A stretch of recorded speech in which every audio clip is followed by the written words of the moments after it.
आज सोलापूर शिवसेना उद्धव बाळासाहेब ठाकरे पक्षातर्फे शिवसेनेच्या कामगार सेनेचे जे ऑफिस आहे आपल्या पद्मशाली चौकामध्ये, तिथं आज हे एक उपासात्मक आंदोलन करण्यात आलेलं आहे. आंदोलन म्हणण्यापेक्षा आज सोलापूरच्या लोकांना ज्या समस्या आहेत, म्हणजे सोलापूर ज्या समस्येतून आज जात आहे त्या सगळ्या समस्या बाजूला ठेवून एखाद्या बोंधू महाराजाला 56 भोग दाखवल्यासारखा इथल्या भाजपच्या तमाम पदाधिकाऱ्यांनी त्यांच्या वाढदिवसात 56व्या वाढदिवसानिमित्त 56 कार्यक्रम घेण्याचं आयोजन केलं होतं. काल आम्ही पेपरला न्यूजला बघितलं.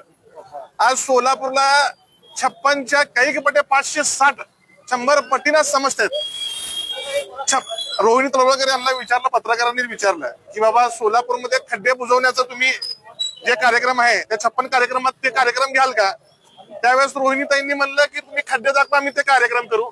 आज तुम्ही या रस्त्याने आजूबाजून बघताय खड्डे आहेत. खड्ड्यामध्ये शहर आहे का शहरामध्ये खड्डा हे कळीना. म्हणजे ह्या सगळ्या समस्या बाजूला ठेवून, पाण्याच्या समस्या बाजूला ठेवून आज सोलापुरामध्ये सोमवार ते रविवार जसा वार आहे ना साप्ताहिक, तसा नवीन एक वार आलाय, पाण्याचा वार.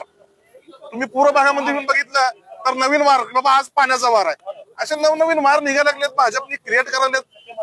त्यांच्या वाढदिवसानिमित्त शुभेच्छा देण्यासारखं काय नाही, पण समस्या सांगण्यासारखं भरपूर आहे. आणि या खड्ड्यांची जी समस्या, खड्ड्यांची मालिका, परवाची गोष्ट स्मार्ट सिटी जिथं झालं होम मैदान, तुम्ही तिथं चौकशी करू शकता. तिथं आता स्ट्रीट बाजार झालाय.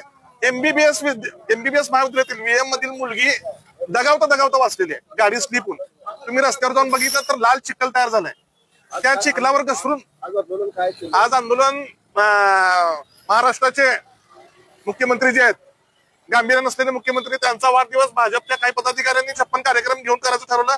त्यावर आम्ही त्यांना प्रश्न विचारण्यासाठी उपासात्मक त्यांच्या इथं केक कापून त्यांच्या वाढदिवसानिमित्त 56 समस्या आम्ही इथं मांडलेल्या आहेत. त्या 56 समस्या आता इथली महापालिका कधी पूर्ण करते याची आम्ही वाट बघत.